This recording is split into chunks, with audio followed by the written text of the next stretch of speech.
Hey there! Today I would like to talk about the complex topic of saxophone embouchure.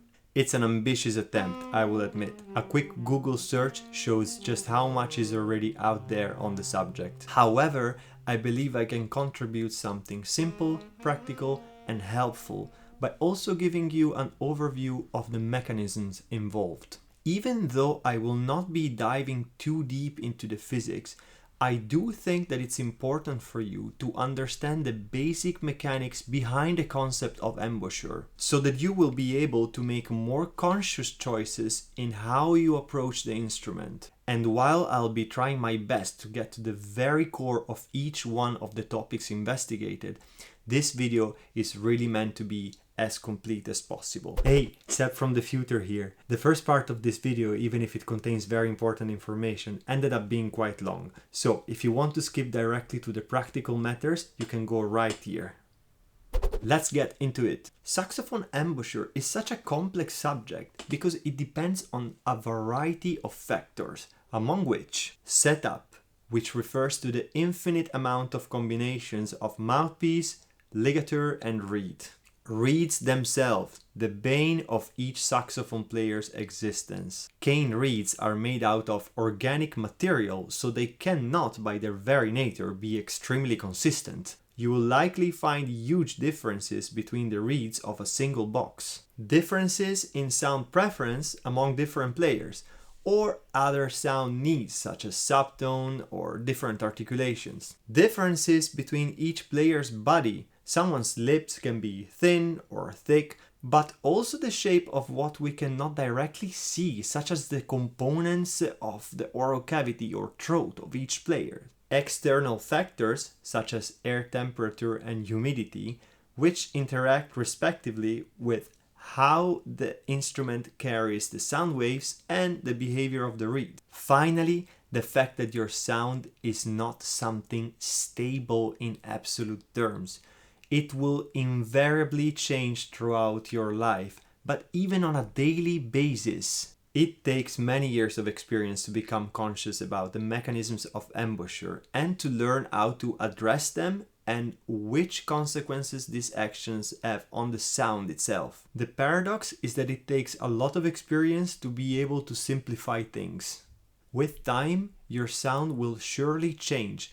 There is no way that one can sound mature from the very start on the saxophone. Your awareness, the kind of sound you hear, your likings in matter of tone, your influences, and your needs in terms of what you want to be able to do are continuously changing, and your sound will follow these changes. Because of all this, there cannot be fireproof universal instructions. And this is why I think of the saxophone itself as an instrument that is never exactly the same. It is a concept with which to make peace from the very beginning, otherwise you might end up being extremely frustrated. The instrument will, however, become more and more familiar to you, and you will get better and better at directing it where you want. So it is essential that we are able to operate within a certain tolerance area,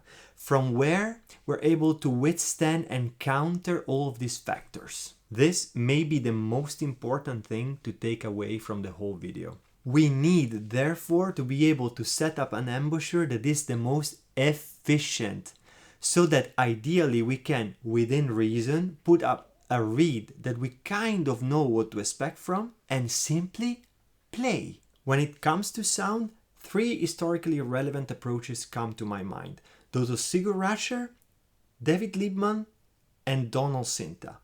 While there are differences between their methods, I strongly recommend you check them all out. Even though this is a rough generalization, Ráscher primarily offered exercises and instructions that focused on the imagination of sound, allowing the body to figure things out more intuitively. Liebman, on the other hand, placed more emphasis on the anatomical and physiological aspects of playing. While it's true that your body will eventually take over and many actions will indeed become automatic, I believe that having at least some understanding of what's happening inside your body as you play can help you achieve more conscious results. Being aware of cause and effect and visualizing some internal processes allows you to reduce unnecessary tension and energy waste, leading to a more effortless and efficient sound production. Let's quickly take a look at our mouthpiece. This is one of the most critical parts of your setup. It's kind of like the very engine of your sound. Different mouthpieces have different geometries. The facing, the chamber, the baffle, and they influence the way your reed vibrates and carries this initial vibration through the whole horn. To say it in a very reductive way, one of the most important aspects is the tip opening, which is how far the reed sits from the tip of the mouthpiece. This has a big effect in how hard or resistant a reed feels. It is where the ratio reed strength and mouthpiece tip opening comes into play. In a very general way, the more open the mouthpiece, the lower the number of the reed strength tends to be. Mouthpieces are a sensitive topic. Just look at the whole bunch of videos and discussions out there about them. I think that the main problem here is that probably the more experience you get, the more you'll be engaging your diaphragm and use properly resonating voicings of your throat and oral cavity. More about this in a minute. Therefore, you might discover what a mouthpiece actually is, or what it is capable to give you only later on. Or even a specific mouthpiece could have been working against you the whole time. This is easier said than done, but if you're just beginning, try to get yourself a mouthpiece that feels natural and that grants you the ability to play with as much ease as possible. A good teacher might help you try out different options. So let's go on and approach this thing. Okay, then first, let's make sure that your reed sits properly on your mouthpiece. Wet the front and the back of your reed, either with your saliva or with water, so that you can make sure that the back of the reed sits properly against the table of the mouthpiece too. Ideally, you want to make so that the shape of the tip of the reed matches with the tip of the mouthpiece. But you can also experiment with slightly different settings by moving the reed more down or up. These are very, very small increments that you're gonna have to do. Same thing is true for your ligature that could sit more towards the tip or the bottom of your mouthpiece. This might make a very small difference, but it's worth experimenting with it and trying it out. Once everything is in place, you can try this trick. You can seal the bottom of your mouthpiece with the palm of your hand while sucking the air out of it from the tip, and see if the reed stays sealed for a bit before popping back out like this. If this doesn't happen, it might already be a sign that your reed isn't sealing perfectly. Honestly, I end up playing also with reeds that do not stand up to this test. It's just a thing I like to do to know what I'm going to be working with, more or less. Put the mouthpiece on your neck by sliding it and twisting it on the cork. Ideally, wet the cork on the neck or apply a little bit of cork grease if it feels hard or difficult to do this. Never ever put excessive tension or pressure on the neck of a saxophone. Grab it this way, take it from here, stay away from this curve. And try to not put excessive tension on the octave key mechanisms. So I will suggest to not put any pressure on this side of the neck. These things are delicate and can bend over time, which would greatly mess up things. I boil the matter of embouchure down to 5 points. The first 3 come into direct contact with the mouthpiece, and they represent the visible part of it. They are the top teeth and upper jaw, the bottom lip and lower teeth underneath it, and the side or corners of the mouth. The last 2 are hidden. We can't see them, but they have a significant impact on our sound. They are your tongue position and your throat, which is what we refer as voicing, and the diaphragm activation, which influences the pressure of the airstream. All of this has to work at the same time. It's all involved into the production of a single sound. While it is difficult to be able to spread one's attention among all these elements at the same time, we can tackle them one by one. Let's start from the visible part of the embouchure. Again, there are 3 points that come in contact with the mouthpiece directly. The top teeth, the sides of your mouth, and your bottom lip.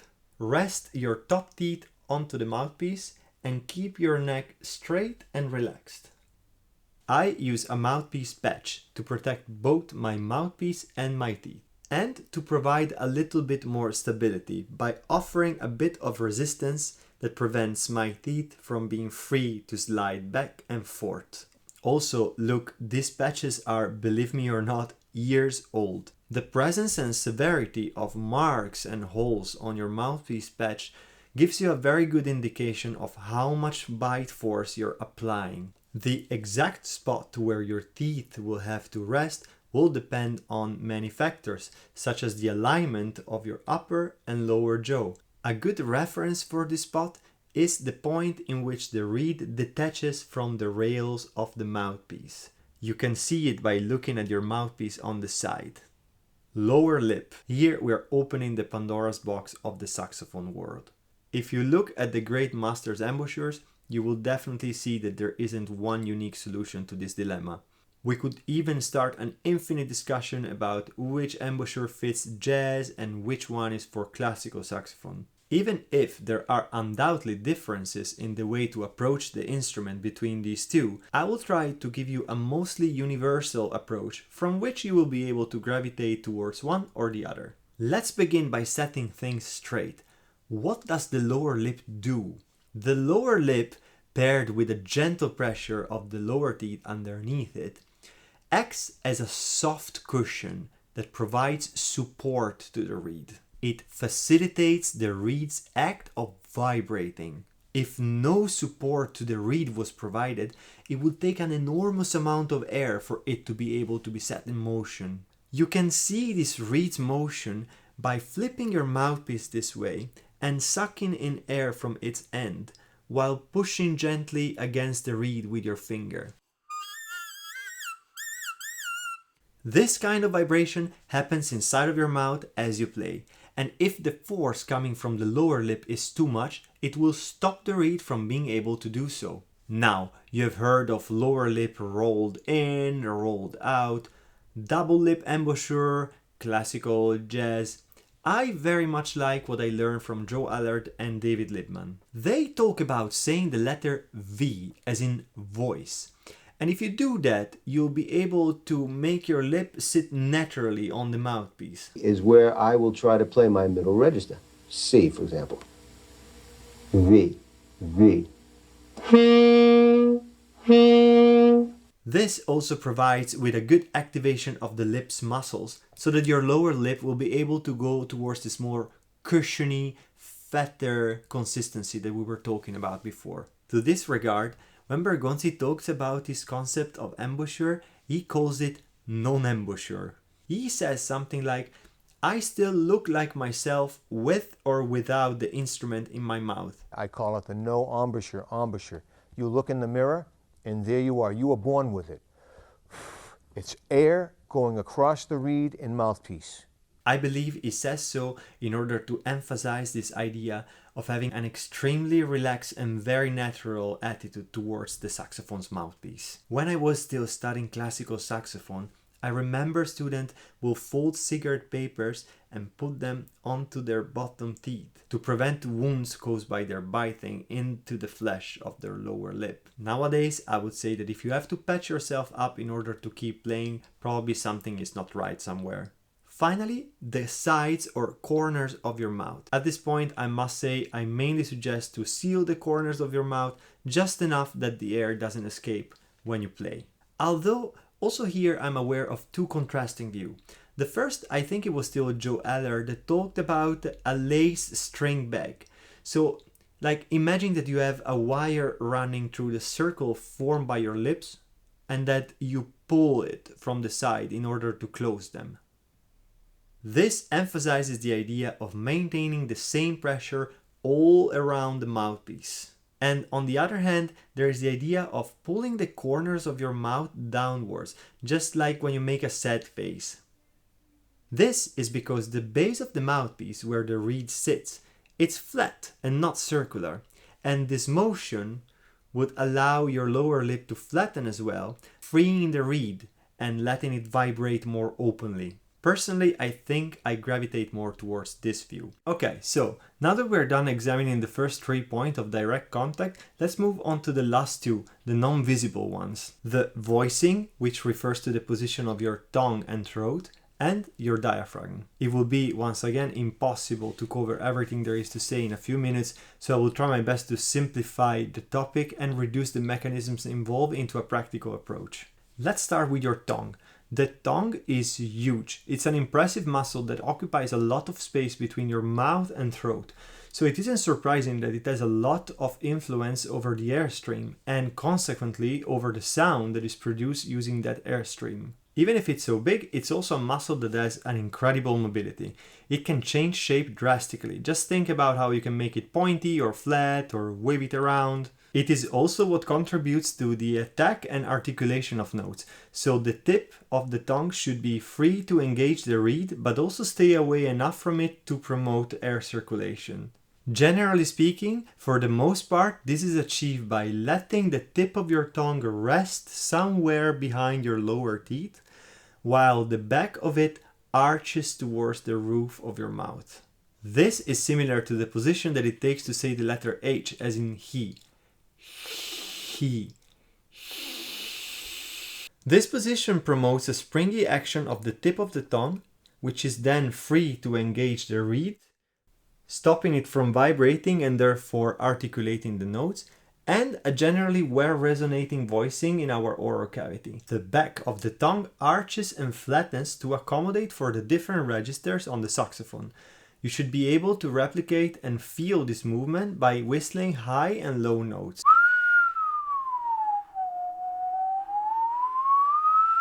The sides of your tongue should be resting either between or on your upper molars. I think an important note is in order here. When you try to make these movements with your tongue, avoid making it stiff. Rather, try thinking of it as having a soft consistency. This will come really in handy once you will start working with overtones. At this point, you should be able to obtain at least a sound on your mouthpiece and neck. So, once again, top teeth, letter V for the bottom lip, V, V. Corners, sides of your mouth. And for your tongue and voicing, the letter H, as in he. If you cannot get a sound at all, experiment with the amount of mouthpiece you're taking in. Okay, but how do we push this air into the instrument? This is the last point of our speech and it concerns the diaphragm. Even if it's located far from the most obvious part of the embouchure, it still has a big effect on it because it determines the quality of the pressure that is created around these elements, which in turn will have to direct the air into the instrument. The diaphragm is a donut-shaped muscular membrane that both affects breathing in and out. You can activate it in the breathing in phase by thinking of taking in air from the lower part of your abdomen. Rest a hand above your belly button and think of having to push it away from you as you breathe in. You activate your diaphragm in the blowing out phase if you imagine blowing out hot air, as if you were trying to fog up glass by creating condensation. You will understand the related mechanism with a practical exercise. Lay down on the floor and put a relatively heavy object on your belly. Push it up as you breathe in and slow its movement back down as you breathe out. In a nutshell, this is why the diaphragm is so important. It's because it slows down the airstream while maintaining a strong, constant air pressure, an invaluable quality for the air that activates your reed. With all this in place, on neck and mouthpiece, you should aim for or close to an E concert on tenor, A flat concert on alto. This pitch is indicative, but it's a good starting point. The amount of pressure coming from your lower lip and teeth will affect the pitch.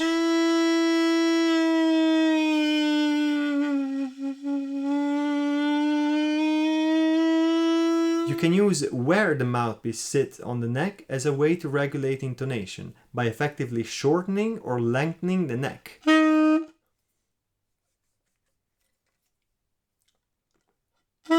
A proper diaphragmatic pressure will help ensure that you can hold on to this pitch without it fluctuating up or down. Also experiment by changing the angle of the neck.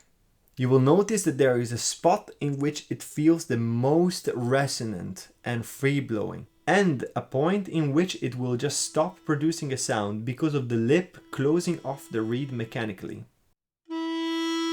At this point, just as you did while whistling, you should experiment lowering and raising the back of your tongue and observe how the pitch is affected by it. It helps saying different vowel sound. Say E, A, O, U. Using these strategies, lower the back of your tongue gradually to make the pitch full, and then raise it to make it go back to the starting point. This is a great exercise to explore the elasticity of sound.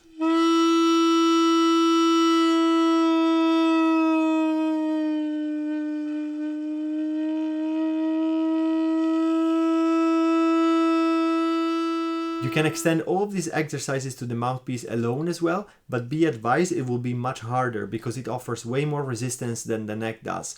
Plus your neighbors might try to murder you.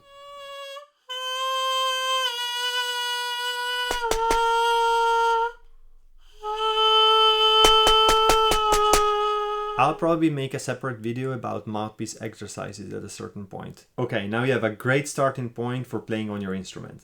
Note around the central register, like between B and G, will be the easiest to begin with. As we move to the lower and to the higher register of the horn, things will start getting a bit more difficult. In very general terms, your tongue will have to accommodate for these registers by lowering to play in the low and rising to play in the high.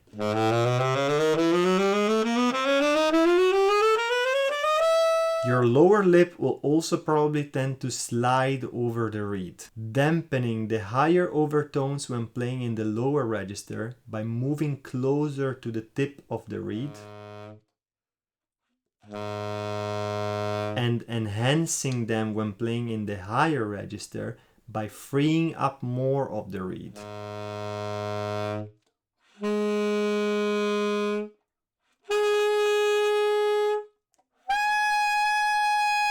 However, as I pointed out in the intro, this is quite simplistic and doesn't take into consideration all the complexity and the variety of sound available. Before we say goodbye, 3 last points and suggestions.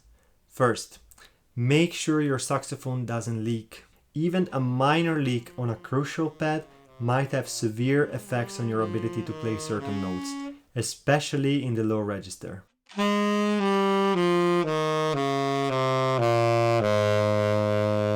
Second, try different reeds. Reeds are generally not consistent, so it would be a mistake to label a reed as bad just because you've tried one in your life and it did not work properly for you. A good teacher should be able to advise you on that. And finally, third, get a mirror. A mirror is probably one of the most valuable practice tools. It allows you to observe any changes you make to your embouchure and to observe which effects these have on your sound. Alright, it's time for me to wrap it up. I really hope this video has been of help to you, whether you're a beginner or a more experienced player. If you're enjoying this kind of content, please consider liking and subscribing, and feel free to let me know in the comments what you would like to explore next time. Happy practice!